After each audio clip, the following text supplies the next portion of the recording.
നമസ്കാരം. അന്വേഷണ ഉദ്യോഗസ്ഥനായ കാശ്യപിന്റെ മരണം കഴിഞ്ഞ് ഏതാനും മാസങ്ങൾ കഴിഞ്ഞപ്പോൾ SP സ്കാമിലെ പ്രധാന കഥാപാത്രമായ നാഗർവാല ജയിലുമായി കണക്ട് ചെയ്തുള്ള ഹോസ്പിറ്റലിൽ വെച്ച് മരിക്കുകയും ചെയ്തതോടുകൂടി ആ കേസിനെ കുറിച്ച് പലതരത്തിലുള്ള കിംവദന്തികളും പരന്നു തുടങ്ങി. ആ കിംവദന്തികൾ പരക്കുമ്പോഴാണ് നാഗർവാലയെ കുറിച്ച് കൂടുതൽ അന്വേഷിക്കുവാൻ പത്രക്കാരെ പ്രേരിപ്പിക്കുന്നത്. നാഗർവാലയുടെ സ്വഭാവം എന്താണ്? നാഗർവാല ആരാണ്? നാഗർവാലയ്ക്ക് യഥാർത്ഥത്തിൽ ഇന്ദിരാഗാന്ധിയുമായി ബന്ധമുണ്ടോ? ഒരുപാട് ചോദ്യങ്ങളാണ് പത്രക്കാർ ചോദിച്ചുകൊണ്ടിരിക്കുന്നത്. ഇന്ദിരാഗാന്ധിയുടെ ഏറ്റവും വിശ്വസ്തനായ ആളാണ് നാഗർവാല എന്ന ശൈലിയിലാണ് പ്രതിപക്ഷത്തെ നേതാക്കളൊക്കെ പൊതു യോഗങ്ങളിൽ സംസാരിക്കുന്നത്. ഈ ബാങ്ക് സ്കാമുമായി ബന്ധിപ്പിച്ച് രഹസ്യമായും പരസ്യമായും അവർ ഇന്ദിരയെ ആക്രമിക്കുന്നുണ്ട്. ഈ സമയത്ത് കഥയുടെ ബാക്കി ഭാഗത്തേക്ക് കടക്കും മുമ്പ് നമ്മൾ ഇന്ദിരാഗാന്ധിയുമായി ബന്ധപ്പെട്ട് ചില കാര്യങ്ങൾ അറിയേണ്ടിയിരിക്കുന്നു. ജവഹർലാൽ നെഹ്റു അധികാരത്തിലിരിക്കുന്ന സമയത്ത് ഇന്ദിര അധികാരത്തിന്റെ ഭാഗമാകാതെ മാറി നിന്ന വ്യക്തിയാണ്. ജവഹർലാലിന്റെ വലങ്കയായി അദ്ദേഹത്തിന്റെ പേഴ്സണൽ കാര്യങ്ങളിൽ ഇടപെട്ടുകൊണ്ട് ഇന്ദിര ഉണ്ടെങ്കിലും MP ആകാനോ മന്ത്രിസഭയിൽ അംഗമാകാനോ ഒന്നും ഇന്ദിര ശ്രമിച്ചിട്ടില്ല. ഇന്ദിര അധികാരത്തിൽ നിന്ന് മാറി നിൽക്കുമ്പോൾ തന്നെയാണ് 59-ൽ ഇന്ത്യൻ നാഷണൽ കോൺഗ്രസിന്റെ പ്രസിഡന്റായി ഇന്ദിര വിജയിക്കുന്നത്. ആ സ്ഥാനത്തേക്ക് എത്തുന്ന 4ാമത്തെ വനിതാ പ്രസിഡന്റാണ് ഇന്ദിരാഗാന്ധി. ഇന്ദിര പ്രസിഡന്റ് ആയിരിക്കുമ്പോഴാണ് കേരളത്തിൽ വിമോചന സമരം നടക്കുന്നതും EMS മന്ത്രിസഭയെ പിരിച്ചുവിടാനുള്ള നീക്കത്തിന് ഇന്ദിര തുടക്കം കുറിക്കുന്നത്. അതുപോലുള്ള വിപ്ലവകരമായ കുറേയേറെ കാര്യങ്ങൾ ആ സമയത്ത് നടന്നിരുന്നു. 2ാമത്തെ തവണ പ്രസിഡന്റ് ആകാനായി ഇന്ദിരയുടെ മേൽ സമ്മർദ്ദമുണ്ടായിരുന്നെങ്കിലും ഇന്ദിര വിസമ്മതിച്ചു. അതിനെ തുടർന്നാണ് കാമരാജ് ഇന്ത്യൻ നാഷണൽ കോൺഗ്രസിന്റെ പ്രസിഡന്റ് ആകുന്നത്. ഇന്ദിരാഗാന്ധി പ്രസിഡന്റ് പദവി ഒഴിഞ്ഞ് ഏകദേശം ഒരു 2 കൊല്ലം ആകുമ്പോഴാണ് ചൈന ഇന്ത്യ ആക്രമിക്കുന്നത്. ആ ആക്രമണം നെഹ്റു തീരെ പ്രതീക്ഷിക്കാത്ത ഒരു സംഭവമാണ്. നെഹ്റു ചൈനക്കാരൊക്കെ തന്റെ സഹോദരന്മാരാണെന്ന് കരുതിയിരിക്കുന്ന സമയത്താണ് ചൈനയുടെ ആക്രമണം ഉണ്ടായത്. ആ ആക്രമണത്തെ ശരിയായി പ്രതിരോധിക്കാൻ അന്നത്തെ പ്രതിരോധ വകുപ്പ് മന്ത്രിയായ VK കൃഷ്ണമേനോന് കഴിയാതെ വന്നപ്പോൾ ശരിക്കും പ്രഷർ VK കൃഷ്ണമേനോന് മേൽ ഉണ്ടാവുകയും നെഹ്റുവിന് കൃഷ്ണമേനോട് രാജിവെക്കാൻ ആവശ്യപ്പെടേണ്ടി വന്നു. കൃഷ്ണമേനോന് പകരം മന്ത്രിയായത് YB ചവാനാണ്, മഹാരാഷ്ട്രയിൽ നിന്നുള്ള ശക്തനായ നേതാവ്. YB ചവാനെ കൂടാതെ ശക്തരായ നേതാക്കൾ ഒരുപാട് മന്ത്രിസഭയിൽ ഉണ്ടായിരുന്നു. അതിൽ ഏറ്റവും പ്രമുഖൻ മൊറാർജി ദേശായിയാണ്. ആ സമയത്താണ് കാമരാജിന്റെ ഐഡിയ പ്രകാരം മന്ത്രിസഭയിലെ പലരും രാജിവെക്കുന്നത്. മന്ത്രിസഭ പുനഃക്രമീകരിക്കാൻ കാമരാജ് ഇട്ട പദ്ധതിയുടെ ഭാഗമായി മൊറാർജി മന്ത്രിസഭയിൽ നിന്ന് പുറത്തായി. ഈ സമയത്ത് ഇന്ദിരാഗാന്ധി ലണ്ടനിൽ അവരുടെ മക്കൾക്കൊപ്പം താമസിക്കുകയാണ്. രാജീവും സജിയും ലണ്ടനിൽ പഠിക്കുന്ന സമയമാണ്. കുട്ടികളുടെ പഠനം കഴിയുന്നവരെ അവിടെ തങ്ങാൻ വേണ്ടി ഒരു ജോലി സമ്പാദിക്കുന്നതിനെ കുറിച്ച് ഇന്ദിര സുഹൃത്തായ പൂപ്പ് ജയ്ക്കറിന് കത്തെഴുതുന്നത് ഈ സമയത്താണ്. ഇന്ദിര ആ കത്തെഴുതി ഏതാനും ആഴ്ചകൾ കഴിഞ്ഞപ്പോഴാണ് ജവഹർലാൽ നെഹ്റു മരിക്കുന്നത്. മരണവിവരം പറഞ്ഞ ഇന്ദിര ലണ്ടനിൽ നിന്ന് ഇന്ത്യയിലേക്ക് മടങ്ങിയെത്തി. ആ സമയത്ത് നെഹ്റുവിന് പകരം പ്രധാനമന്ത്രി ആകും എന്ന് കരുതിയത് മൊറാർജി ദേശായിയാണ്. പക്ഷെ മൊറാർജി ദേശായിയെ വെട്ടി കാമരാജ് ശാസ്ത്രിയെ ഇന്ത്യൻ പ്രധാനമന്ത്രിയാക്കി. കോൺഗ്രസ് പാർട്ടിയിൽ കാമരാജിനുണ്ടായിരുന്ന ആ സ്വാധീനം കാമരാജ് ഉപയോഗപ്പെടുത്തിയതാണ്. കോൺഗ്രസ് പാർട്ടി ശാസ്ത്രിയോട് പ്രധാനമന്ത്രിയാകാൻ പറഞ്ഞെങ്കിലും ശാസ്ത്രി ഇന്ദിര പ്രധാനമന്ത്രി ആകണം എന്നാണ് ആഗ്രഹിച്ചത്. അക്കാര്യം ശാസ്ത്രി ഇന്ദിരയോട് പറയുകയും ചെയ്തു. ഇന്ദിര പക്ഷേ വിസമ്മതിച്ചു. 1947 സ്വാതന്ത്ര്യം കിട്ടുന്നത് മുതൽ 64-ൽ ജവഹർലാൽ നെഹ്റു മരിക്കുന്നവരെയും അധികാരത്തിൽ നിന്ന് മാറി നിന്ന ഇന്ദിരയ്ക്ക് ആ സമയത്ത് താൻ അധികാരത്തിന്റെ ഭാഗമായി മാറുന്നത് ശരിയല്ല എന്ന തോന്നലുണ്ടായതുകൊണ്ടുകൂടിയാണ് ശാസ്ത്രിയുടെ ആ അഭിപ്രായം ഇന്ദിര തള്ളിക്കളഞ്ഞത്. പക്ഷെ ശാസ്ത്രി വിടാതെ പിടികൂടുകയും ഇന്ദിരയെ ശാസ്ത്രിയുടെ മന്ത്രിസഭയിൽ ഒരു അംഗമാക്കുകയും ചെയ്തു. അങ്ങനെയാണ് ശാസ്ത്രി മന്ത്രിസഭയിൽ ഇന്ദിര വാർത്താ വിതരണ വകുപ്പിന്റെ മന്ത്രിയാകുന്നത്. ശാസ്ത്രി പ്രധാനമന്ത്രി ആയിരിക്കുമ്പോഴാണ് പാകിസ്ഥാൻ ഓപ്പറേഷൻ ഗ്രാൻഡ് സ്ലാം എന്ന് പേരിട്ടുകൊണ്ട് ഇന്ത്യയിലേക്ക് ഒരു ആക്രമണം നടത്തിയത്. ശാസ്ത്രി ഒരു ദുർബലനായ പ്രധാനമന്ത്രി ആണെന്നുള്ള ഒരു ധാരണയുടെ അടിസ്ഥാനത്തിലാണ് പാകിസ്ഥാൻ കാശ്മീർ മുതൽ രാജസ്ഥാൻ വരെയുള്ള നമ്മുടെ ബോർഡർ ആക്രമിക്കുന്നത്.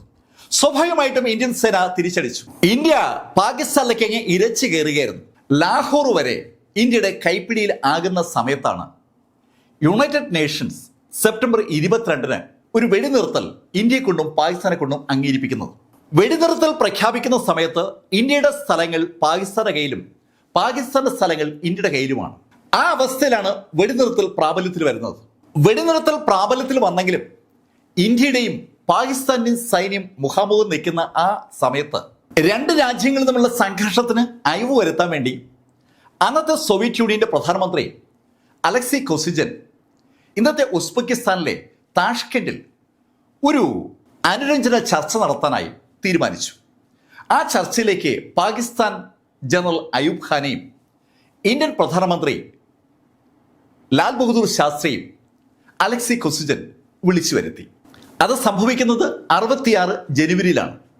65 സെപ്റ്റംബർ 22-നാണ് വെടിനിർത്തൽ ഉണ്ടാകുന്നത്. അത് കഴിഞ്ഞ് 4 മാസം കഴിഞ്ഞപ്പോഴാണ് സമാധാന കരാർ ഒപ്പിടാനുള്ള ഒരു മാനസികാവസ്ഥയിലേക്ക് ഇന്ത്യയും പാകിസ്ഥാനും എത്തിയത്. ഇന്ത്യ പാകിസ്ഥാനിൽ നിന്ന് പിടിച്ചെടുത്ത സ്ഥലങ്ങൾ പാകിസ്ഥാന് തിരിച്ചു കൊടുക്കുക, ഇന്ത്യയുടെ കയ്യിൽ നിന്ന് പാകിസ്ഥാൻ പിടിച്ചെടുത്ത സ്ഥലങ്ങൾ പാകിസ്ഥാൻ ഇന്ത്യക്ക് കൊടുക്കുക. ആ ഒരു ധാരണയിൽ രണ്ട് രാജ്യങ്ങളും എത്തിച്ചേർന്നതും ഒരു കരാർ രൂപീകൃതമായി. ആ കരാർ സൈൻ ചെയ്ത ആ രാത്രിയിൽ ഒരു മാസീവ് ഹാർട്ട് അറ്റാക്ക് വന്ന് പ്രധാനമന്ത്രി ലാൽ ബഹദൂർ ശാസ്ത്രി മരിച്ചു. ലാൽ ബഹദൂർ ശാസ്ത്രിയുടെ മരണത്തിന് ശേഷം സ്വാഭാവികമായും ഒരു പുതിയ പ്രധാനമന്ത്രിയെ തിരഞ്ഞെടുക്കാനുള്ള കൂടിയാലോചന ദില്ലിയിൽ നടന്നു. നേരത്തെ ശാസ്ത്രിക്ക് പകരം പ്രധാനമന്ത്രി ആകുമെന്ന് കരുതിയിരുന്ന മൊറാർജി ദേശായി സ്വാഭാവികമായും പ്രധാനമന്ത്രി ആകാനുള്ള താല്പര്യം മുന്നോട്ട് വച്ചു. ഈ സമയത്ത് കാമരാജ് ഒരു ഗെയിം പ്ലാൻ വർക്കൗട്ട് ചെയ്യുകയും ഇന്ദിരയെ രംഗത്തിറക്കുകയും ചെയ്തു.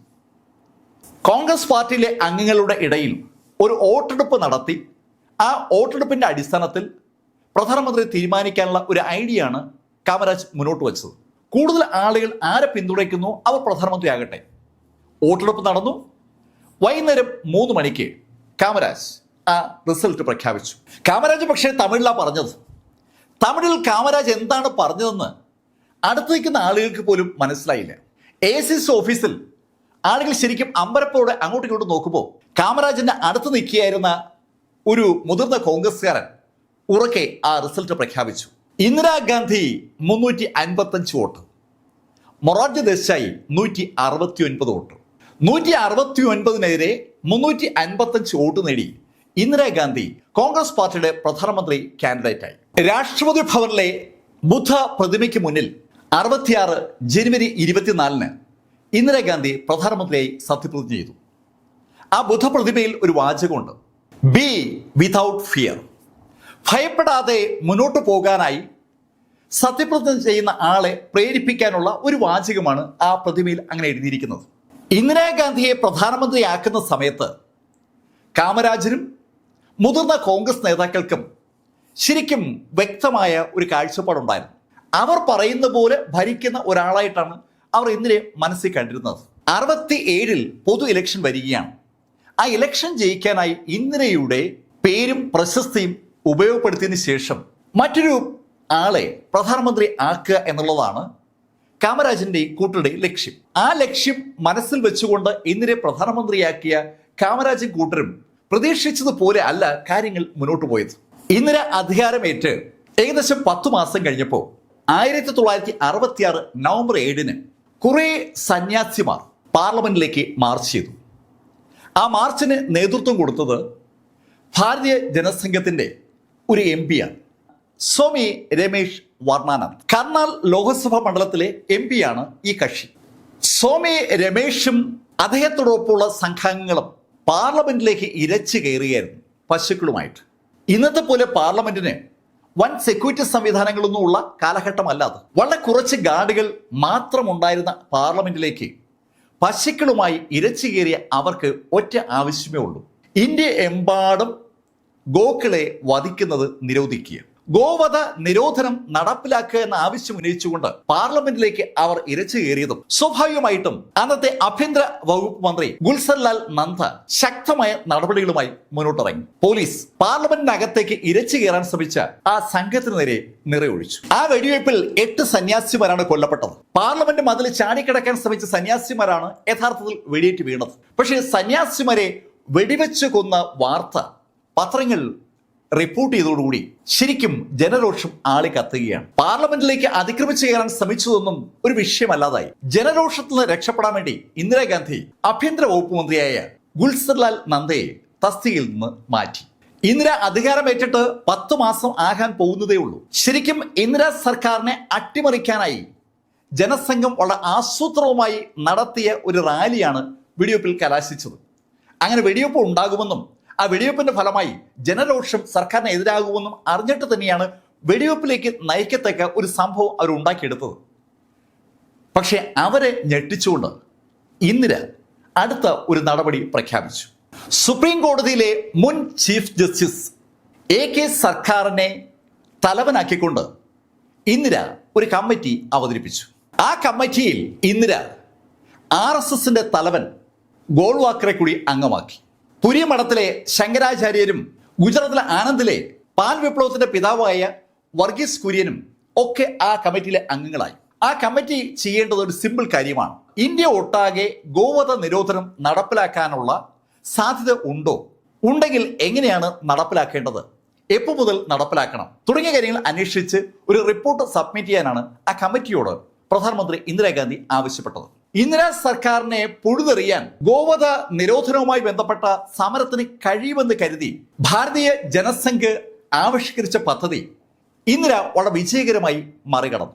ഇന്ദിരയുടെ രാഷ്ട്രീയ കൗശലം കാമരാജും കൂട്ടരും വ്യക്തമായി മനസ്സിലാക്കുന്നത് ആ നിമിഷം മുതലാണ്. ഇന്ദിര ആ കമ്മിറ്റിയെ കോൺസ്റ്റിറ്റ്യൂട്ട് ചെയ്ത് മാസങ്ങൾ കഴിഞ്ഞതും പൊതു ഇലക്ഷൻ പ്രഖ്യാപിക്കപ്പെട്ടു. 1967 തുടക്കത്തിൽ ആ പൊതു ഇലക്ഷൻ പ്രഖ്യാപിച്ചപ്പോൾ ഇന്ദിരയ്ക്കെതിരായി അനവധി പോസ്റ്ററുകൾ രാജ്യത്തിന്റെ വിവിധ ഭാഗങ്ങളിൽ പ്രത്യക്ഷപ്പെട്ടു തുടങ്ങി. ഇന്ന് നമ്മൾ സോഷ്യൽ മീഡിയയിൽ കാണുന്ന വ്യക്തിഹത്യ ശൈലിയിലുള്ള പോസ്റ്ററുകളാണ് അന്ന് ഉണ്ടാക്കപ്പെട്ടത്. പാർലമെന്റ് ഗേറ്റിന് പുറത്തുള്ള ചുവരുകളിലും കൊണാർട്ട് പ്ലേസിലും എന്നുവേണ്ട ആള് കൂടുന്ന എല്ലാ സ്ഥലങ്ങളിലും ആ ശൈലിയിലുള്ള പോസ്റ്ററുകൾ വന്നു. പോസ്റ്ററുകൾ സൂചിപ്പിക്കുന്നത് ഒരു സിമ്പിൾ കാര്യമാണ്. ഇന്ത്യയുടെ ആണവ പദ്ധതിയുടെ തലവൻ എന്നറിയപ്പെടുന്ന ഹോമിജി ഭാഭ ഒരു വിമാനാപകടത്തിൽ കൊല്ലപ്പെട്ടു. അതിൻ്റെ കാരണം ദൈവകോപമാണ്. ആ ദൈവകോപം ഉണ്ടാകാനുള്ള കാരണം ഒരു വിധവ ഇന്ത്യ ഭരിക്കുന്നതാണ്. ഇന്ദിരയുടെ ഭർത്താവ് മരിച്ചു. ഒരു വിധവ രാജ്യം ഭരിച്ചാൽ രാജ്യത്ത് അപകടം വരും. അതുകൊണ്ട് ആ വിധവയെ എത്രയും പെട്ടെന്ന് ഭരണത്തിൽ നിന്ന് ഒഴിവാക്കണം. അങ്ങനെയാണ് ആ പോസ്റ്റർ ആവശ്യപ്പെടുന്നത്. ഒരുപാട് പോസ്റ്ററുകൾ രാഖി രാമാനം പല സ്ഥലത്തും ഒട്ടിക്കപ്പെടുകയാണ്. ഇന്ന് മുഖം കാണിക്കാതെ സോഷ്യൽ മാധ്യമങ്ങൾ വഴി പ്രചാരണം നടത്തുന്ന അതേ ശൈലിയിൽ പ്രതിപക്ഷ കക്ഷികളുടെ ആശീർവാദത്തോടു കൂടി രാത്രിയുടെ ചുവട് പിടിച്ചുകൊണ്ട് സകല സ്ഥലത്തും പോസ്റ്ററുകൾ പതിക്കപ്പെട്ടു. ഭർത്താവ് മരിച്ചു കഴിഞ്ഞാൽ സ്ത്രീ വീടിനുള്ളിൽ അടങ്ങി ഒതുങ്ങി കഴിയണം. ഒരു കാരണവശാലും പൊതുധാരയിലേക്ക് വരാൻ പാടില്ല. അതാണ് മനുസ്മൃതി പറയുന്നത്. മനുസ്മൃതിയെ ധിക്കരിച്ചുകൊണ്ട് ഇന്ദിര അധികാരത്തിൽ തുടരുന്നതുകൊണ്ടാണ് ഇന്ത്യയിൽ ഈ പ്രശ്നങ്ങളൊക്കെ ഉണ്ടാകുന്നത്. ആ ശൈലിയിലുള്ള പോസ്റ്ററുകളാണ് സകല സ്ഥലത്തും പ്രചരിപ്പിക്കപ്പെട്ടുകൊണ്ടിരിക്കുന്നത്. റാം മനോഹർ ലോഹ്യ എന്ന സോഷ്യലിസ്റ്റ് നേതാവ് നേരത്തെ കോൺഗ്രസ്സുകാരനായിരുന്നു. റാം മനോഹർ ലോഹ്യ കോൺഗ്രസിനെതിരെ 52-ലും 57-ലും 62-ലും മത്സരിച്ച രാഷ്ട്രീയ പാർട്ടികളുടെ ആളുകളോട് ഒരു സിമ്പിൾ കാര്യം ആവശ്യപ്പെട്ടിരിക്കുകയാണ്. കോൺഗ്രസിനെ പരാജയപ്പെടുത്തണമെങ്കിൽ കോൺഗ്രസിനെതിരെ പൊതു കാൻഡിഡേറ്റ് വേണം. കോൺഗ്രസിനെതിരെ വിടാൻ സാധ്യതയുള്ള എല്ലാ വോട്ടുകളും ഒറ്റ കാൻഡിഡേറ്റിലേക്ക് വന്നാൽ ഉറപ്പായി കോൺഗ്രസിനെ പരാജയപ്പെടുത്താൻ കഴിയും എന്നുള്ള റാം മനോഹർ ലോഹ്യയുടെ ആഹ്വാനത്തിന് ഫലമുണ്ടായി. സകല സോഷ്യലിസ്റ്റ് ഗ്രൂപ്പുകളും ജനസംഘം പോലുള്ള വലതുപക്ഷ തീവ്ര ഗ്രൂപ്പുകളൊക്കെ ഒറ്റ കാൻഡിഡേറ്റിലേക്ക് മാറിയപ്പോൾ പൊതു ഇലക്ഷനിൽ ആദ്യമായി ഇന്ത്യൻ നാഷണൽ കോൺഗ്രസിന് സീറ്റുകൾ കുറഞ്ഞു. ലോക്സഭയിൽ അന്ന് 520 സീറ്റാണ് ഉള്ളത്. 520 സീറ്റിൽ 283 സീറ്റുകൾ മാത്രമാണ് അന്ന് ഇന്ത്യൻ നാഷണൽ കോൺഗ്രസിന് നേടാൻ പറ്റിയത്. സകല എതിർപ്പുകളെയും അവഗണിച്ചുകൊണ്ട് 283 സീറ്റിൽ കോൺഗ്രസിനെ വിജയിപ്പിക്കാൻ ഇന്ദിരയ്ക്ക് പറ്റിയതും ഇന്ദിരയുടെ പാർട്ടിയിലെ ബലം ഒന്ന് കൂടി. ശരിക്കും കേന്ദ്രത്തിൽ ഇന്ദിര ശക്തയാകുന്നു എന്ന് തോന്നിയ ആ നിമിഷത്തിൽ ഉത്തർപ്രദേശിലെ കോൺഗ്രസ് പാർട്ടിയെ പിളർത്തി ചരൺ സിംഗ് പാർട്ടിയിൽ നിന്ന് പുറത്തുചാടി. പല സ്റ്റേറ്റുകളിലും കോൺഗ്രസിനെതിരായ മൂവ്മെന്റുകൾക്ക് ഒരു രൂപം ഉണ്ടാവുകയാണ്. വേറിട്ട് മത്സരിക്കുന്ന കക്ഷികളൊക്കെ ഏതാണ്ട് ഐക്യ മുന്നണികളായി മാറുന്ന ഒരു കാഴ്ചയാണ് സകല സ്റ്റേറ്റുകളിലും നമ്മൾ കാണുന്നത്. ഇന്ദിരയ്ക്കെതിരെ ഇലക്ഷൻ ക്യാമ്പയിൻ നടത്തിയ സോഷ്യലിസ്റ്റുകൾ നെഹ്റുവിന്റെ സോഷ്യലിസ്റ്റ് നയത്തിൽ നിന്ന് ഇന്ദിര വ്യതിചലിക്കുന്നുവെന്ന് വ്യാപകമായി പ്രചരിപ്പിച്ചുകൊണ്ടിരിക്കുന്ന സമയത്താണ് രാജസ്ഥാനിലെ ഒരു ഇലക്ഷൻ മീറ്റിംഗിൽ ഇന്ദിര വളരെ നിർണായകമായ ഒരു പ്രസ്താവന നടത്തുന്നത്. രാജസ്ഥാനിലെ ജയ്പൂരിൽ മഹാറാണി ഗായത്രി ദേവിക്ക് എതിരായിട്ടാണ് ഇന്ദിരയുടെ പ്രസംഗം. ഈ ഗായത്രി ദേവിയും കുടുംബവും നേരത്തെ രാജാധികാരം കൈക്കൊണ്ടിരുന്ന ആളുകളാണ്. അവരുടെ കാലഘട്ടത്തിൽ ഈ പറഞ്ഞ പാപങ്ങൾക്ക് വേണ്ടി എന്ത് കാര്യമാണ് ഇവിടെ ചെയ്തിട്ടുള്ളത്? അതാണ് ഇന്നത്തെ ചോദ്യം. സോഷ്യലിസത്തെക്കുറിച്ച് ഇപ്പോൾ അവർ സംസാരിക്കുന്നുണ്ടല്ലോ. അവരുടെ കാലഘട്ടത്തിൽ ആ ശൈലിയിൽ ഏതെങ്കിലും ആക്ടിവിറ്റി അവർ ചെയ്തിട്ടുണ്ടോ? അധികാരം കയ്യിലുണ്ടായിരുന്ന അവർ ശരിക്കും അടിച്ചു തിമർത്ത് സുഖിച്ച് കഴിഞ്ഞപ്പോഴും ഇവിടെ പാവപ്പെട്ടവരുണ്ടായിരുന്നു. ആ പാവപ്പെട്ടവർക്ക് വേണ്ടി ഒരു വിരൽ പോലും അനക്കാത്ത ഗായത്രി ദേവിയാണ് ഇപ്പോൾ സോഷ്യലിസത്തെ കുറിച്ച് സംസാരിക്കുന്നത്. അങ്ങനെ സംസാരിക്കാൻ ഈ ഗായത്രി ദേവിക്ക് എന്താണ് അവകാശം? അങ്ങനെ ഒരു ചോദ്യമാണ് ആ പൊതുയോഗത്തിൽ ഇന്ദിരാഗാന്ധി ഉന്നയിച്ചത്.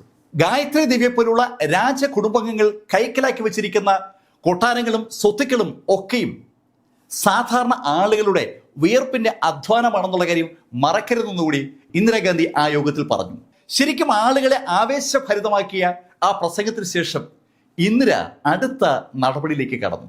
ഇന്ത്യയിലെ 500-ൽ ചില്ലുവാനം രാജകുടുംബങ്ങൾ അവരുടെ രാജാവകാശം വിട്ടുകൊടുത്തിട്ടാണ് ഇന്ത്യനുള്ളിൽ ലയിക്കുന്നത്. ഇന്ത്യനുള്ളിൽ അവർ 1947 ലയിക്കുമ്പോൾ അവർക്ക് അന്നത്തെ ഇന്ത്യൻ യൂണിയൻ ഒരു ഉറപ്പ് കൊടുത്തിരുന്നു. അവർക്കൊരു പെൻഷൻ കൊടുക്കാമെന്നായിരുന്നു ആ ഉറപ്പ്. പ്രിവി പേഴ്സ് എന്ന് വിളിക്കപ്പെടുന്ന ആ പരിപാടി ഇന്ദിര റദ്ദ് ചെയ്തു. ഇന്ത്യയിലെ എല്ലാ ആളുകളും ഒരുപോലെയാണ്, ഇവിടെ രാജാവെന്നോ പ്രജയെന്നോ വ്യത്യാസമില്ല എന്ന ഒരു പ്രസ്താവനയാണ് ഇന്ദിര അതിന്റെ കൂടെ നടത്തിയത്. ഒരാൾക്കും അങ്ങനെ അഡീഷണലായി പെൻഷൻ കൊടുക്കേണ്ട ഒരു ബാധ്യതയും രാഷ്ട്രത്തിന് ഇല്ല എന്ന് പ്രഖ്യാപിച്ചുകൊണ്ട് ഇന്ദിര ആ പ്രിവി പേഴ്സ് നിർത്തലാക്കിയപ്പോൾ ഇന്ത്യയിലെമ്പാടുമുള്ള രാജകുടുംബാംഗങ്ങൾ ഒന്നടങ്കം ഇന്ദിരയ്ക്ക് എതിരായി. ആ എതിർപ്പ് അതിശക്തമായി വരുമ്പോഴാണ് ഇന്ദിര അടുത്ത തുറുപ്പുചീട്ട് ഇറക്കുന്നത്. 1969 ജൂലൈ മാസത്തിൽ ഇന്ദിര ഇന്ത്യയിലെ പ്രധാനപ്പെട്ട കുറെ പ്രൈവറ്റ് ബാങ്കുകളെ ദേശസാൽക്കരിച്ചു. അന്ന് ദേശസാൽക്കരിക്കപ്പെട്ട ഏറ്റവും വലിയ ബാങ്ക് ടാറ്റയുടെ അധീനതയിലുള്ള സെൻട്രൽ ബാങ്കാണ്. സെൻട്രൽ ബാങ്കിന്റെ അന്നത്തെ ആസ്തി 4 ബില്യൺ രൂപയാണ്. അന്നത്തെ 400 കോടി രൂപ എന്ന് പറയുമ്പോൾ ഒരു വലിയ എമൗണ്ടാണ്. ടാറ്റയുടെ ബാങ്ക് മാത്രമല്ല ഇന്ദിര ദേശസാൽക്കരിച്ചത്. ബിർളയുടെ United Commercial Bank, Dalmia Jain ഗ്രൂപ്പിന്റെ ഭാരത് ബാങ്ക്, അതുപോലെ ദേന ബാങ്ക് എല്ലാം ദേശസാൽക്കരിച്ചു. ഈ ഭാരത് ബാങ്കിന് മാത്രം 292 ശാഖകളുണ്ട്. അന്ന് ദേശസാൽക്കരിക്കപ്പെട്ട ബാങ്കുകളിൽ ഏറ്റവും ചെറുത് ബാങ്ക് ഓഫ് മഹാരാഷ്ട്രയാണ്. അവരുടെ ഡെപ്പോസിറ്റ് എന്ന് പറയുന്നത് 700 മില്യനാണ്. എന്ന് പറഞ്ഞാൽ 70 കോടി രൂപ. 70 കോടി രൂപ മുതൽ 400 കോടി രൂപ വരെ ഡെപ്പോസിറ്റ് ഉള്ള വിവിധ ബാങ്കുകളെയാണ് ഇന്ദിരാഗാന്ധി ദേശസാൽക്കരിക്കുന്നത്. ഈ പ്രഖ്യാപനം ഇന്ദിര നടത്തിയ ആ നിമിഷത്ത് തന്നെ ഒരുപാട് ചെറുപ്പക്കാർ തെരുവിലിറങ്ങിയായിരുന്നു. ആ ചെറുപ്പക്കാർ AICC ഓഫീസിലേക്ക് മാർച്ച് ചെയ്തു. അവിടെയുള്ള കോൺഗ്രസ് വർക്കിംഗ് കമ്മിറ്റി അംഗങ്ങളുടെ ഷൂ ഞങ്ങൾ പോളിഷ് ചെയ്ത് കൊടുക്കും എന്ന് പറഞ്ഞുകൊണ്ടാണ് അവർ വന്നത്. കാരണം സാധാരണ ജനങ്ങൾക്ക് വേണ്ടി ഇന്ത്യയിലെ എല്ലാ ബാങ്കുകളും ഇന്ദിര തുറന്നു കൊടുക്കുകയാണ്. വളരെ വളരെ ദൂരവ്യാപകമായ ഫലങ്ങൾ ഉണ്ടാക്കിയ ഒരു വിപ്ലവമാണ് ഇന്ദിരയുടെ ആ ബാങ്ക് ദേശസാൽക്കരണം. വായ്പ ശരിക്കും ബുദ്ധിമുട്ടേറിയിരുന്ന ഒരു സമൂഹത്തിന് വായ്പ എളുപ്പം ലഭിക്കുന്ന ഒരു ശൈലിയിലേക്ക് കാര്യങ്ങൾ എത്തുന്നത് ഇന്ദിരയുടെ ആ ബാങ്ക് ദേശസാൽക്കരണം വഴിയാണ്. ആ ദേശസാൽക്കരണത്തിന്റെ ഫലമായിട്ട് ഒരുപാട് ആളുകൾക്ക് ടാക്സി ഓടിക്കാനുള്ള കാറിന്റെ വായ്പ ബാങ്കുകളിൽ നിന്ന് കിട്ടിയിരുന്നു. ഇന്ദിര ദേശസാൽക്കരിച്ച 20 ബാങ്കുകളിലെ 188 ഡയറക്ടർമാർ ഇന്ത്യയിലെ 1452 കമ്പനികളിലെ ഡയറക്ടർമാർ കൂടിയായിരുന്നു. എന്ന് പറഞ്ഞാൽ ആ കമ്പനികൾക്ക് ആവശ്യമായ വായ്പ ലഭിക്കാനായി അവർ ഓരോരുത്തരും അവരുടെ ബാങ്കിലെ ആ ഡയറക്ടർഷിപ്പ് ഉപയോഗിച്ചിരുന്നു എന്നാണ്. വൻകിട കമ്പനികൾക്ക് വേണ്ടി പ്രവർത്തിക്കുന്ന ബാങ്കുകളായിട്ട് മാത്രമാണ് ആ കാലഘട്ടം വരെ ബാങ്കുകൾ പ്രവർത്തിച്ചിരുന്നത്. ആ ഭാഗത്താണ് ഇന്ദിരയുടെ ഇടപെടൽ ഉണ്ടാകുന്നത്. സ്വാഭാവികമായിട്ടും ഈ ഡയറക്ടർമാരുമായും കമ്പനികളുമായും ബാങ്കുകളുമായും നല്ല ബന്ധം നിലനിർത്തിയിരുന്ന ഇന്ദിരാഗാന്ധിയുടെ ധനകാര്യ വകുപ്പ് മന്ത്രി മൊറാർജി ദേശായി ഇന്ദിരാഗാന്ധിയുമായി തെറ്റുന്നത് അവിടെ നിന്നാണ്. ഗുജറാത്തും മഹാരാഷ്ട്രയും ഒറ്റ സ്റ്റേറ്റ് ആയിരുന്ന സമയത്ത് ആ സ്റ്റേറ്റിന്റെ പേര് ബോംബെയാണ്. ആ സമയത്ത് അവിടുത്തെ മുഖ്യമന്ത്രിയായിരുന്ന കക്ഷിയാണ് മൊറാർജി ദേശായി. ശക്തനാണ് മൊറാർജി ദേശായി. അന്നത്തെ ബോംബെയിൽ മുഖ്യമന്ത്രി ആയിരിക്കുമ്പോൾ അവിടെ ഒരു വെടിവെപ്പ് നടന്നപ്പോൾ മൊറാർജി ദേശായി മുഖ്യമന്ത്രി പദം രാജിവെച്ചു. അന്ന് മുതൽ മൊറാർജി കേന്ദ്രത്തിന്റെ ഭാഗമാണ്. ബോംബെയിൽ നിന്ന് നെഹ്റുവിന്റെ മന്ത്രിസഭയിലേക്ക് എത്തിയ മൊറാർജി അതുമുതൽ തുടർച്ചയായി മന്ത്രിപദത്തിലുണ്ട്. നെഹ്റു കഴിഞ്ഞാൽ അടുത്ത പ്രധാനമന്ത്രി മൊറാർജി ആണെന്ന് കരുതിയിരിക്കുമ്പോഴാണ് ആദ്യം ശാസ്ത്രിയും രണ്ടാമത് ഇന്ദിരയും പ്രധാനമന്ത്രിമാർ ആകുന്നത്. ആ മൊറാർജി ദേശായി ഇന്ദിരയുടെ പ്രിവി പേഴ്സ് നിർത്തലാക്കൽ പ്രക്രിയയും അതുപോലെ ബാങ്ക് ദേശസാൽക്കരണത്തെയും എതിർക്കുന്നതോടുകൂടി അവർ തമ്മിൽ ശരിക്കും അകന്നു.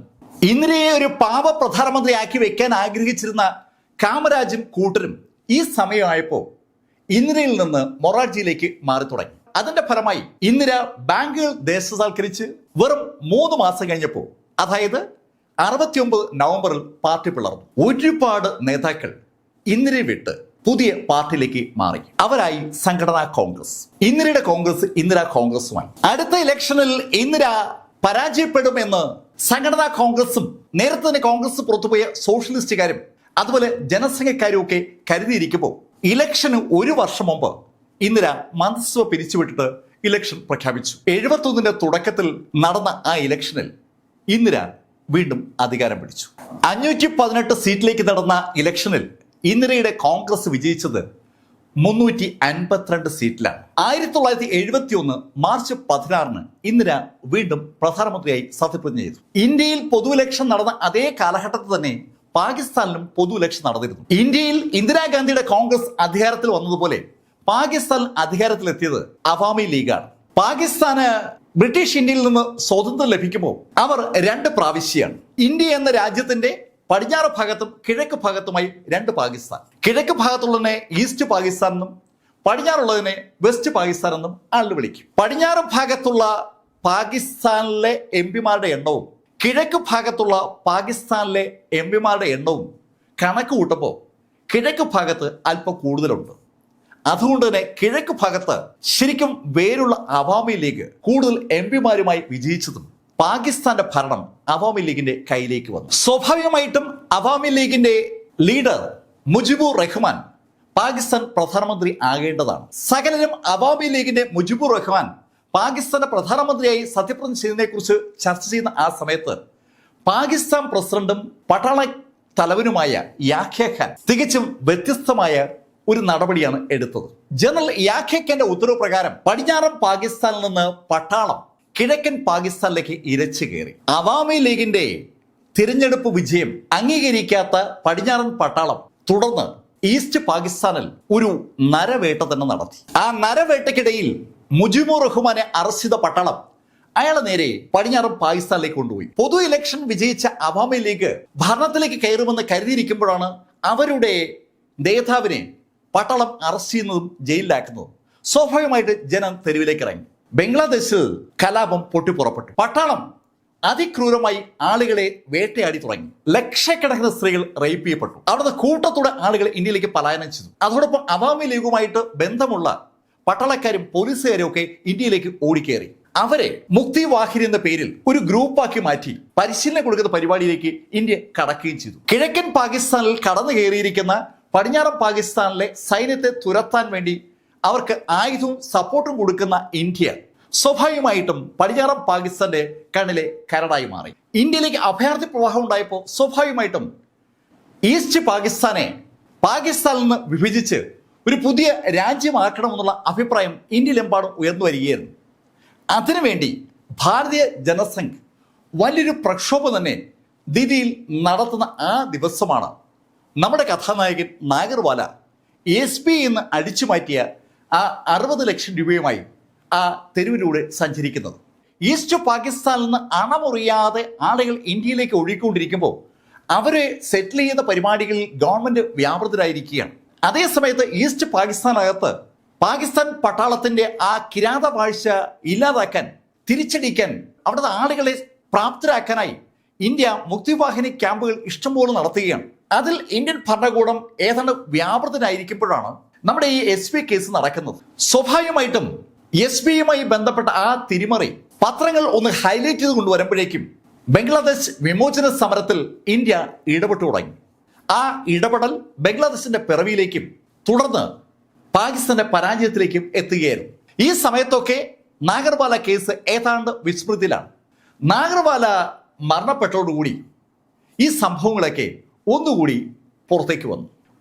ഒരുപാട് ആക്ഷേപങ്ങളും സംശയങ്ങളും പത്രങ്ങളും നേതാക്കളും ഒക്കെ മുന്നോട്ട് വയ്ക്കുന്നത് ഈ സമയം മുതലാണ്.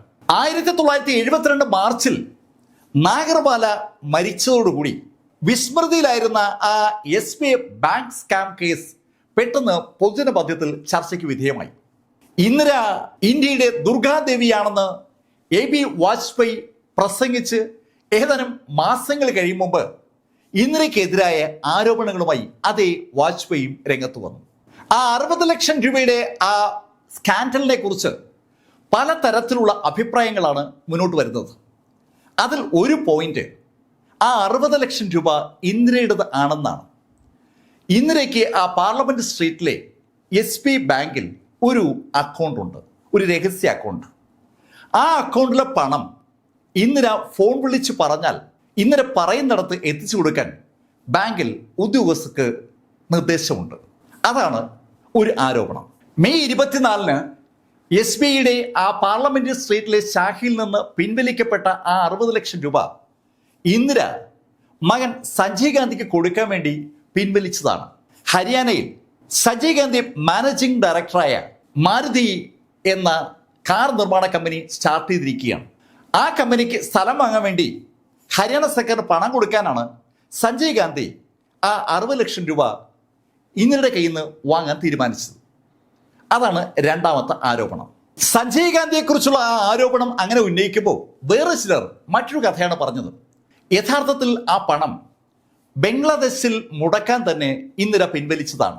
പക്ഷെ ആ പണം കൃത്യമായി ട്രാൻസ്ഫർ ചെയ്യാൻ പറ്റുന്നതിന് മുന്നേ ആ ബാങ്ക് ഉദ്യോഗസ്ഥൻ മൽഹോത്ര പോലീസിന് വിവരം കൊടുത്തു. അതാണ് പ്രശ്നമായത്. വേറെ ചിലർ മറ്റൊരു രീതിയിലാണ് പറയുന്നത്. ഈ നാഗർവാലയ്ക്ക് പോലീസുകാർ പറയുന്നത് പോലെ ഇന്ദിരയുടെ ശബ്ദം അങ്ങനെ അങ്ങ് അനുകരിക്കാനൊന്നും കഴിയത്തില്ല. അല്പസ്വല്പം സാമ്യത്തിൽ സംസാരിക്കാനേ പറ്റൂ. ഒരു കാരണവശാലും ഇന്ദിരയാണെന്ന് തോന്നുന്ന ശൈലിയിൽ നാഗർവാലയ്ക്ക് സംസാരിക്കാനേ പറ്റത്തില്ല. അതിനുള്ള കഴിവൊന്നും നാഗർവാലയ്ക്കില്ല. വേറെ ചിലർ പറയുന്നത് മറ്റൊരു ആംഗിളാണ്. ഈ നാഗർവാലയും മൽഹോത്രയും ഇന്ദിരയ്ക്ക് അറിയാവുന്ന കക്ഷികളാണ്. അവർ രണ്ടുപേരെയും കൂട്ടിക്കലർത്തി പണം SBIയിൽ നിന്ന് എടുക്കാൻ ചുമതലപ്പെടുത്തിയത് ഇന്ദിരയാണ്. പക്ഷേ നാഗർവാല ഒരു അതിബുദ്ധിമാനാണ്. അയാൾ മൽഹോത്രയെ കബളിപ്പിച്ച് ആ പണവുമായി അവിടുന്ന് രക്ഷപ്പെട്ടു. അതുകൊണ്ടാണ് മൽഹോത്ര പോലീസിന് വിവരം കൊടുത്തത്. ആ ശൈലിയിലും ചില അഭിപ്രായങ്ങൾ പത്രങ്ങളിൽ പ്രസിദ്ധീകരിച്ചു വന്നു. ഇന്ദിരാഗാന്ധിയെ രക്ഷിക്കാൻ വേണ്ടി നാഗർവാല കുറ്റം ഏറ്റെടുക്കുകയായിരുന്നു എന്ന് പറയുന്ന ഒരു പ്രബല വിഭാഗമുണ്ട്. എന്നാൽ ഇതിനപ്പുറത്തേക്ക് മറ്റൊരു വാദം കൂടി കടന്നു വന്നു. അത് തികച്ചും രസകരമായ ഒരു വാദമാണ്. നാഗർവാല യഥാർത്ഥത്തിൽ മരിച്ചിട്ടില്ല. നാഗർവാലയുടെ ബോഡിയാണെന്ന് പറഞ്ഞ് ജയിലിൽ നിന്ന് കൊണ്ടുപോയ ബോഡി തികച്ചും അജ്ഞാതനായ ഒരാളുടെ ബോഡിയാണ്. നാഗർവാലയെ ഇന്ദിരാഗാന്ധി ഇന്ത്യയിൽ നിന്ന് കടത്തി നേരെ ഇറ്റലിയിൽ എത്തിച്ചിരിക്കുകയാണ്. ഇറ്റലിയിൽ ഇന്ദിരയുടെ മരുമകൾ സോണിയുടെ വീട്ടിലാണ് നാഗർവാല താമസിക്കുന്നത്. ആ അഭിപ്രായം മുന്നോട്ട് വയ്ക്കുന്ന ആളുകൾ അതിനോടൊപ്പം ഒരു കാര്യം കൂടി സൂചിപ്പിക്കുന്നുണ്ട്. ഈ കാര്യങ്ങളൊക്കെ അന്വേഷണ ഉദ്യോഗസ്ഥനായ കാശ്യപിന് നന്നായിട്ട് അറിയാം. നാഗർവാല ഇന്ദിരയുടെ ഏജന്റ് ആണെന്നുള്ള കാര്യം കൃത്യമായി ബോധ്യപ്പെട്ട കാശ്യപിനെ ഒരു റോഡ് ആക്സിഡന്റ് ഉണ്ടാക്കി ഇന്ദിര കൊല്ലിക്കുകയായിരുന്നു. ആ ആരോപണം ഉന്നയിക്കുന്ന ആളുകൾ ഒരു കാര്യം കൂടി പറയുന്നുണ്ട്. നാഗർവാല കേസ് അന്വേഷിച്ച എല്ലാ ഉദ്യോഗസ്ഥരെയും മജിസ്ട്രേറ്റിനും ഉൾപ്പെടെ ഘട്ടം ഘട്ടമായി ദില്ലിയിൽ നിന്ന് സ്ഥലം മാറ്റി. നാഗർവാലയുടെ യഥാർത്ഥ കഥ നാഗർവാലയുടെ അങ്കിളിന് അറിയാം. അയാൾ ഹൈദരാബാദിലെ മുൻ റിട്ടയർഡ് SP ആണ്. ആ SP പ്രശ്നക്കാരനാകും എന്ന് തോന്നിയ നിമിഷത്തിൽ ഇന്ദിരയുടെ ആളുകൾ അയാളെ കൊന്നു. ഒരു ആക്സിഡന്റിൽ ഈ റിട്ടയർഡ് SP ശരിക്കും കൊല ചെയ്യപ്പെടുകയായിരുന്നു. ആ കൊലപാതകവും ഇന്ദിരയും തമ്മിൽ ബന്ധമുണ്ടെന്നാണ് ആരോപണം. ഭാരതീയ ജനസംഘത്തിന്റെ പത്രമാണ് മദർലാൻഡ്. ആ പത്രത്തിൽ മൊറാർജി ദേശായിയും SK പാട്ടീലും ഈ പറഞ്ഞ സംശയങ്ങളൊക്കെ ചൂണ്ടിക്കാണിച്ചുകൊണ്ട് ലേഖനങ്ങൾ നിരന്തരം എഴുതി തുടങ്ങി. ഇന്ദിരാഗാന്ധിയെ സംശയത്തിന്റെ മുൾമുനയിൽ നിർത്തുന്ന ലേഖനങ്ങൾ ജനസംഘത്തിന്റെ അധീനതയിലുള്ള ആ പത്രത്തിലൂടെ നിരന്തരം ഇങ്ങനെ വരികയാണ്. ഇന്ദിരയ്ക്കെതിരെയുള്ള ആരോപണങ്ങൾ അങ്ങനെ പത്രങ്ങളിലൂടെ പ്രചരിപ്പിച്ചുകൊണ്ടിരിക്കുന്ന സമയത്ത് തന്നെ പൊതുയോഗങ്ങളിലും മറ്റും ഇന്ദിരയെ ഏതാണ്ട് കുടഞ്ഞിട്ട് ആക്രമിക്കുകയാണ് പ്രതിപക്ഷ നേതാക്കളെ എല്ലാവരും. ഇന്ത്യയുടെ വിവിധ ഭാഗങ്ങളിൽ വിവിധ ശൈലിയിലുള്ള പ്രതിപക്ഷ കക്ഷികളുണ്ട്. ആ കക്ഷികളുടെ എല്ലാം പൊതുശത്രുവായി ഇന്ദിര മാറുമ്പോൾ 1974 ജൂലൈ 13 വൈകുന്നേരം 5 മണി കഴിഞ്ഞ് 40 മിനിറ്റ് ആയപ്പോൾ തീസ് ഹസാരി കോടതിയിൽ ഒരു തീപിടുത്തമുണ്ടായി. റെക്കോർഡുകൾ സൂക്ഷിക്കുന്ന സ്ട്രോങ് റൂമിലാണ് തീപിടുത്തം ഉണ്ടായത്. ആ ശക്തമായ തീപിടുത്തത്തിൽ ഒരുപാട് ഡോക്യുമെന്റുകൾ കത്തി നശിച്ചു. കത്തി നശിച്ച ഡോക്യുമെന്റുകളുടെ കൂട്ടത്തിൽ ഏറ്റവും പ്രധാനപ്പെട്ട ഒന്ന് നാഗർവാല കേസുമായി ബന്ധപ്പെട്ട ഡോക്യുമെന്റുകളാണ്. ഈ വിവരം പുറത്തറിഞ്ഞതോടുകൂടി ഇന്ദിര നാഗർവാല കേസിൽ നിന്ന് രക്ഷപ്പെടാൻ വേണ്ടി ആ കേസുമായി ബന്ധപ്പെട്ട സകല ഡോക്യുമെന്റുകളും കത്തിച്ചതാണെന്നുള്ള ശൈലിയിലും വാർത്തകൾ വന്നു തുടങ്ങി. ശരിക്കും ആരോപണങ്ങളുടെ എണ്ണം ഇങ്ങനെ കൂടുകയാണ്. 1971 ഇന്ദിരാഗാന്ധിയുടെ ബംഗ്ലാദേശ് വിജയം അവരുടെ ജീവിതത്തിലെ ഏറ്റവും പ്രധാനപ്പെട്ട വിജയമാണ്.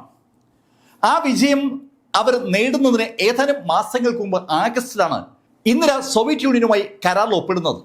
ഇന്ദിര സോവിയറ്റ് യൂണിയനുമായി കരാറിൽ ഒപ്പിടുമ്പോൾ ആ കരാറിനെതിരെ ദില്ലിയിൽ വൻ കലാപം തന്നെ അടിച്ചുവിട്ട ആളുകളാണ് ഭാരതീയ ജനസംഘം.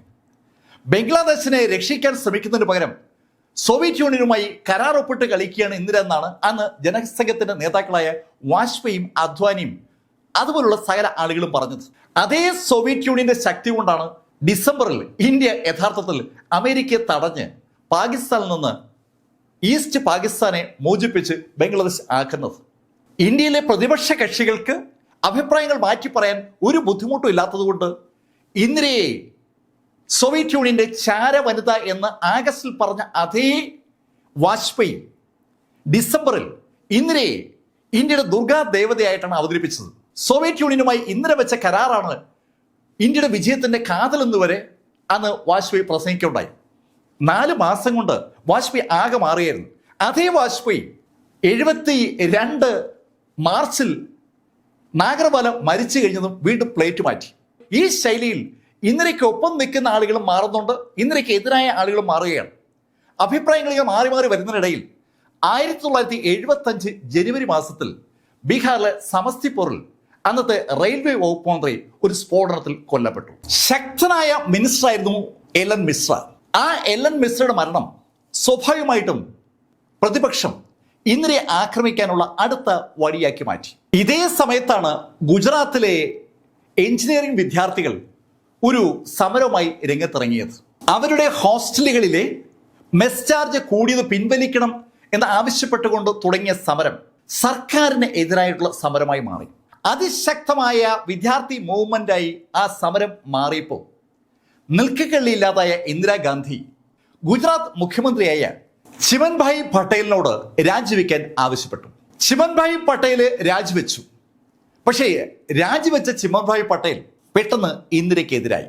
ഇതേ സമയത്താണ് രാഷ്ട്രീയ വനവാസത്തിലായിരുന്ന ജയപ്രകാശ് നാരായണൻ രംഗത്തെത്തുന്നത്. ജയപ്രകാശ് നാരായണൻ മുന്നിലോട്ട് ഇറങ്ങിയതും അതുവരെ പല ശൈലിയിലായി നടന്ന സമരങ്ങളും ബഹളങ്ങളും ഒക്കെ ഒരു കേന്ദ്രബിന്ദുവിലേക്ക് മാറി.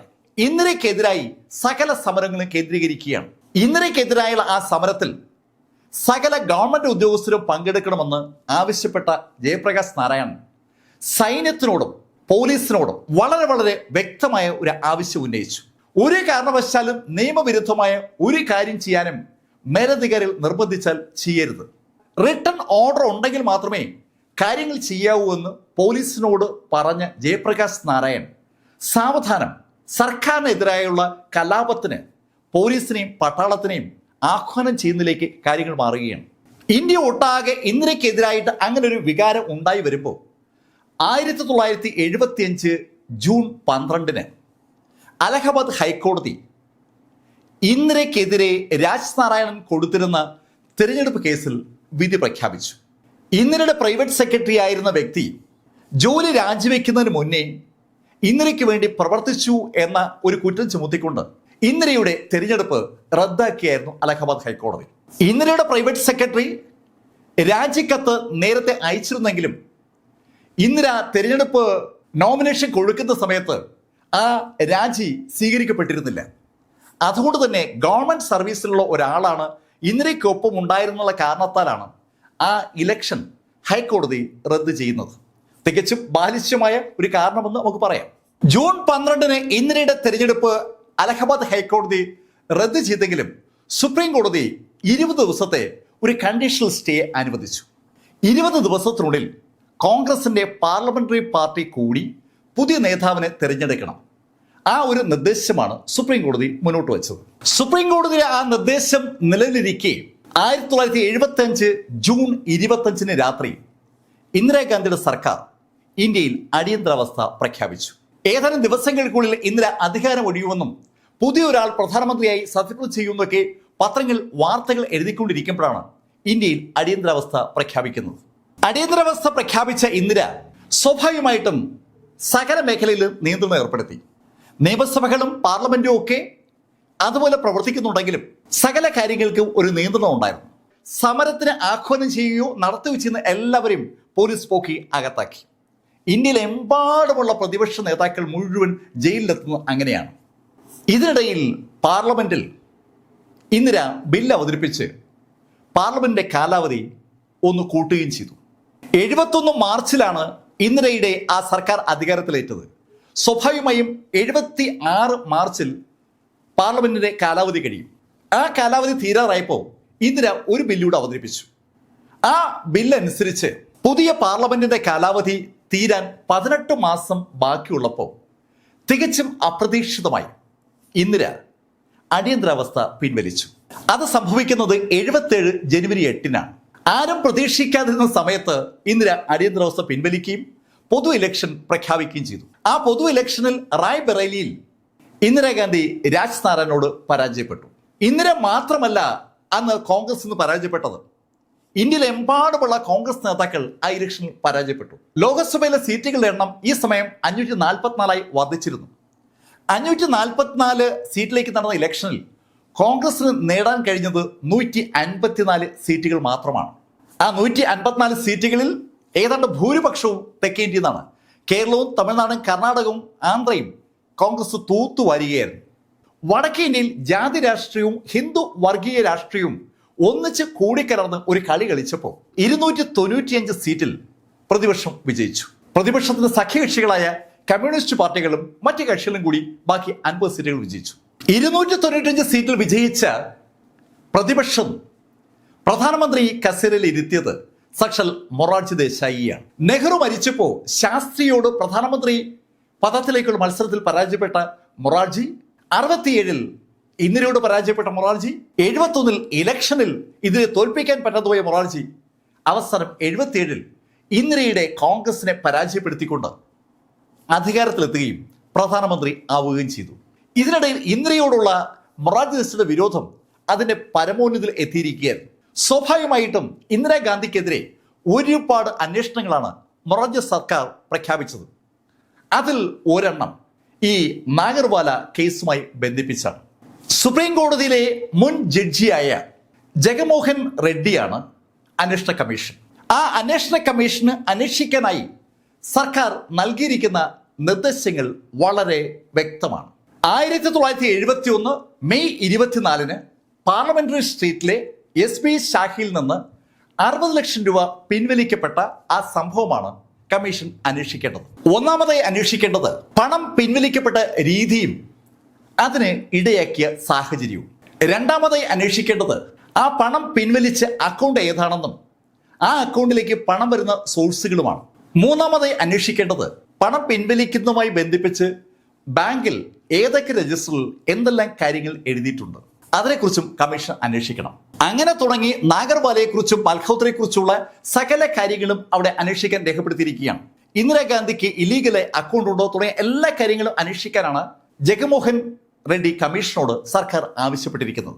ഈ കമ്മീഷൻ നിലവിൽ വരുന്നതിന് വർഷങ്ങൾക്ക് മുമ്പ് തന്നെ മൽഹോത്ര അറസ്റ്റ് ചെയ്യപ്പെട്ടിരുന്നു. മൽഹോത്രയെ അറസ്റ്റ് ചെയ്ത പോലീസ് മൽഹോത്രയ്ക്കെതിരായി കോടതിയിൽ കേസ് ഫയൽ ചെയ്തെങ്കിലും ആ കേസ് മൽഹോത്രയ്ക്ക് അനുകൂലമായി മാറി.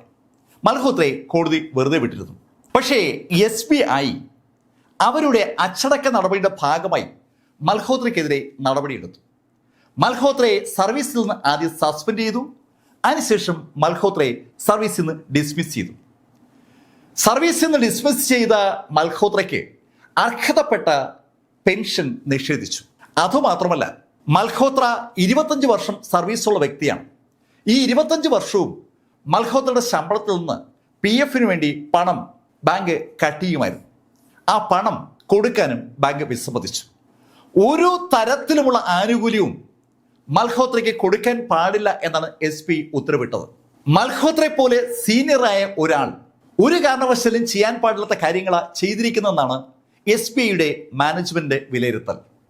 അതിന്റെ അടിസ്ഥാനത്തിലാണ് മൽഹോത്രയ്ക്കെതിരെ അതിശക്തമായ നടപടികൾ അവരെടുത്തത്. മൽഹോത്ര എന്ന ആ ചീഫ് കാഷ്യറുടെ ജീവിതം 1971 മെയ് 24 അവസാനിച്ചു എന്ന് പറയാം. അതിനുശേഷമുള്ള അയാളുടെ ജീവിതവും അതിനു മുമ്പുള്ള അയാളുടെ ജീവിതവും തമ്മിൽ ഒരുപാട് വ്യത്യാസമുണ്ട്. ഈ കേസിലെ സൂത്രധാരൻ എന്ന് പോലീസ് കണ്ടെത്തിയ നാഗർവാല ഏതാനും മാസങ്ങൾ കഴിഞ്ഞപ്പോൾ മരിച്ചു. ഈ കേസിലേക്ക് വലിച്ചിഴക്കപ്പെട്ട പ്രധാനമന്ത്രി ഇന്ദിരാഗാന്ധിയെ വിചാരണ ചെയ്യാനുള്ള കമ്മിറ്റിയാണ് ജഗ്മോഹൻ റെഡ്ഡി കമ്മിറ്റി. ആ കമ്മിറ്റി ഇന്ദിരാഗാന്ധിയും അനുബന്ധ സംവിധാനങ്ങളെയും വിചാരണ ചെയ്ത കഥയാണ് നമ്മുടെ അടുത്ത എപ്പിസോഡ്. ശരിക്കും രസകരമാണ് ജഗ്മോഹൻ റെഡ്ഡി അധ്യക്ഷനായ ആ കമ്മിറ്റി നടത്തിയ തെളിവെടുപ്പ് എന്ന് പറയുന്നത്. അതിലേക്ക് നമുക്ക് അടുത്ത എപ്പിസോഡിൽ കടക്കാം. ഇതുവരെ ഇന്ത്യയെ പിടിച്ചുകുലുക്കിയ നാഗർവാല സ്കാൻഡലിനെ കുറിച്ച് നിങ്ങളോട് സംസാരിച്ചത് ലൈഫിൽ നിന്ന് BS ചന്ദ്രമോഹൻ. കമന്റുകൾ ചെയ്തുകൊണ്ടേയിരിക്കുക. Thank you.